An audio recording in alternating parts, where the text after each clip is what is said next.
dulu ada orang berdoa begini, ya Allah, tolonglah aku untuk bisa mengubah berilah aku kekuatan untuk bisa mengubah hal-hal yang bisa aku ubah, dan kesabaran untuk bisa diem dalam perkara-perkara yang nggak bisa aku ubah.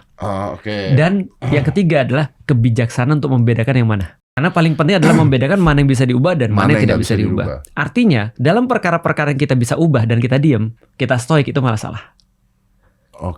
Dan ketika kita justru ngomel dalam perkara-perkara yang nggak bisa kita ubah, itu justru bikin stres. Iya.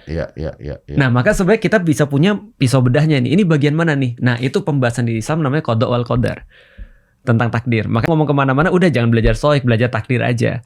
Kalau belajar takdirnya udah beres, stoik mah udah lewat. Berarti ini di atasnya stoik ya? Iya, karena dia bawa Allah, backingannya Allah. Iya, karena ada backingan nih. Kalau stoik kan diri sendiri kan. Menarik tadi ketika Stephen bilang bahwasanya aku merasa nggak punya, bukan orang mungkin ya. Tadi maksudnya adalah ada Allah di belakangku. Sehingga ketika contoh misalnya kalau ada orang ya, misalnya ya, ketika ada orang dia yakin bahwasanya dia melakukan ini karena Allah misalnya, maka dia tahu bahwasanya ini bukan hajatnya dia. Maka karena ini bukan hajatnya dia nggak akan diminta pertanggung jawab apapun, dia less worried terhadap hasilnya. Iya,